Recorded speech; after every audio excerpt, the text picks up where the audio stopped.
Le sacrifice du Christ, la chute de l'homme remplit tous les cieux de tristesse.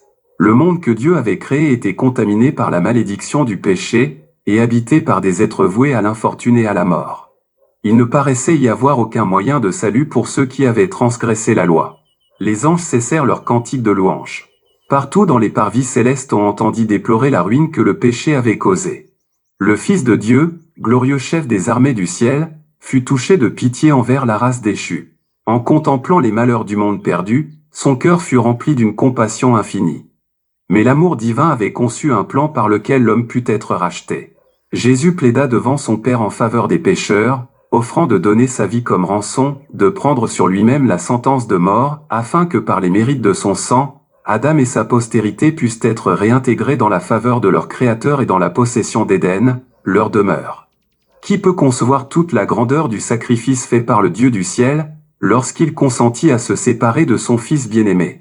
C'est avant la création de la terre, déjà, que le plan du salut avait été formé, car Christ est l'agneau égorgé dès la fondation du monde. Et pourtant, il se livra une lutte dans le cœur du roi de l'univers lui-même, avant qu'il se déterminât à abandonner son Fils à la mort pour une race coupable.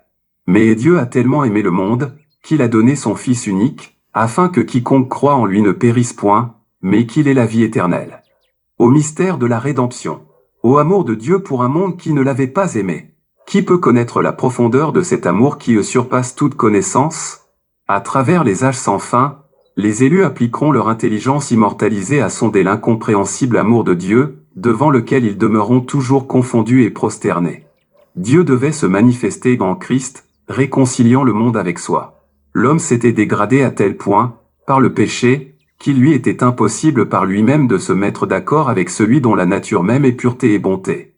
Mais Christ, après avoir racheté l'homme de la condamnation de la loi, pouvait lui communiquer une puissance divine qui s'unirait avec les efforts de l'homme. De cette manière, par la repentance envers Dieu et la foi en Christ, les enfants d'Adam pourraient redevenir enfants de Dieu. L'unique plan par lequel le salut de l'homme put être obtenu, à l'écouter, inénarrable sacrifice. Plus que le ciel tout entier. Les anges ne purent se réjouir lorsque Christ développa devant eux le plan de la rédemption, car le salut de l'homme allait accumuler sur leur chef bien-aimé des souffrances inexprimables. Quelle ne durent pas être leur douleur et leur étonnement en l'entendant leur raconter qu'il allait devoir descendre des régions célestes de la pureté et de la paix, quitter les joies et les gloires d'une vie immortelle, pour respirer l'atmosphère souillée de ce monde, pour emporter les douleurs et la honte, et finalement pour y mourir. Il devait paraître sur la terre, s'humilier comme un simple homme, et se familiariser, par une expérience personnelle, avec les chagrins et les tentations de l'homme. Tout cela était nécessaire afin qu'il pût secourir ceux qui seraient tentés. Il devait être livré entre les mains d'hommes cruels, et endurer toutes les insultes et les tortures que Satan allait leur inspirer. Il devait subir la plus horrible des morts, suspendu entre le ciel et la terre comme un vil malfaiteur. Il devait enfin, tandis que la culpabilité des transgressions du monde reposerait sur lui, passer par l'agonie indicible de voir son Père détourner de lui sa face. Avec quelle joie les anges se seraient offerts de mourir à la place de leur chef, si ce sacrifice en faveur de l'homme avait pu être accepté. Mais il n'y avait que celui qui avait créé l'homme qui eut le pouvoir de le racheter. Les anges, pourtant, allaient avoir quelque part au plan de la rédemption. Christ devait être fait inférieur aux anges, par la mort qu'il devait souffrir. Lorsque le Sauveur prendrait sur lui la nature humaine, leur mission allait être de prendre soin de lui dans ses souffrances. En outre, ils devaient être des esprits destinés à servir et envoyés pour exercer leur ministère en faveur de ceux qui doivent avoir l'héritage du salut. Ils auraient à protéger les sujets de la grâce contre la puissance des mauvais anges, et contre les ténèbres dont Satan les entourait. Par sa mort, Christ devait racheter un grand nombre d'âmes, et détruire celui qui avait la puissance de la mort. Il devait reconquérir le royaume que l'homme avait perdu par la transgression, afin que les rachetés y entrassent avec lui et y demeurassent à toujours. Le péché et les pécheurs allaient être effacés pour ne plus troubler la paix soit du ciel, soit de la terre. La gloire, la félicité d'un monde racheté outrepasserait les angoisses mêmes et le sacrifice du prince de la vie. Lorsque Jésus eut fini, un immense cri d'allégresse retentit dans les cieux.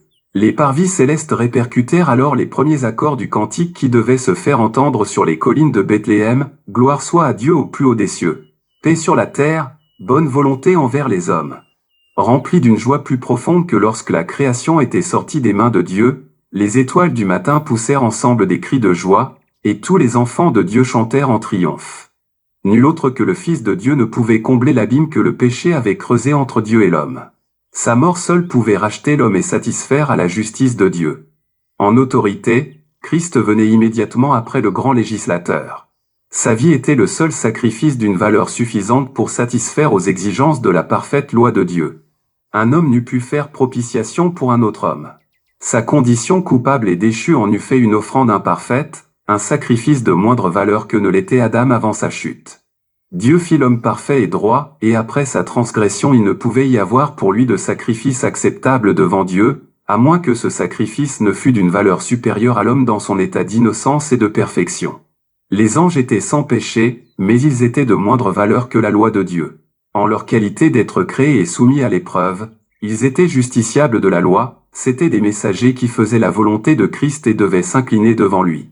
Christ était en forme de Dieu, et il ne considérait pas comme une usurpation d'être fait égal à Dieu.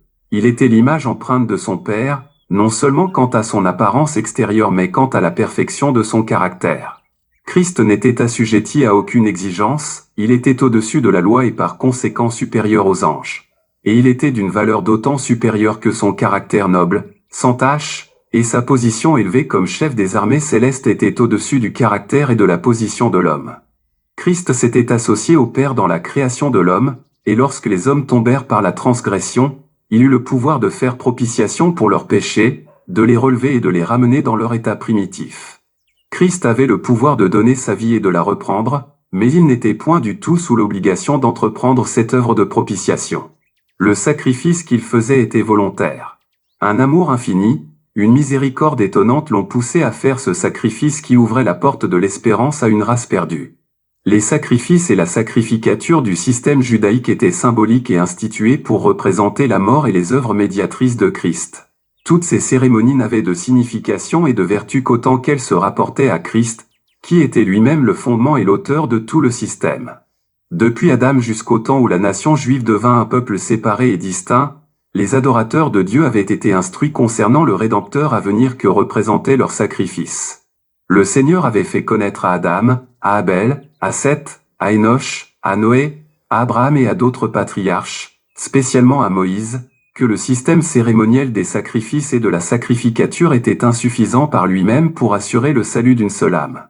Ces types et ces symboles préfiguraient et indiquaient Christ. Par eux, les patriarches voyaient Christ et croyaient en lui. Il ne devait durer que jusqu'à ce que le sacrifice parfait aurait été accompli.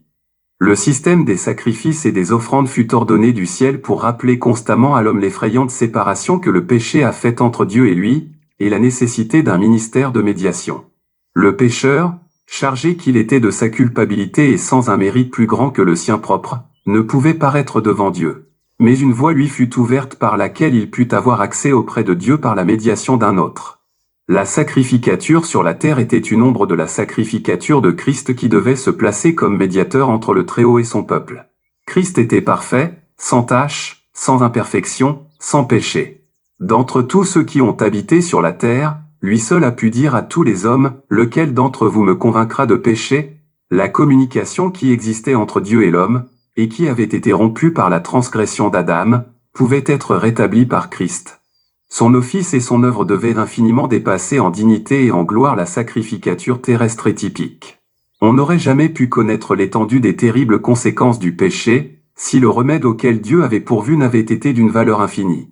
Le prix immense qu'a coûté le salut de l'homme déchu, la majesté du ciel, égal à Dieu, donnant sa vie pour une race rebelle, demeure un mystère devant lequel les anges s'étonnent et dont ils méditent, sans le comprendre, l'infinie profondeur. Merci Seigneur Dieu.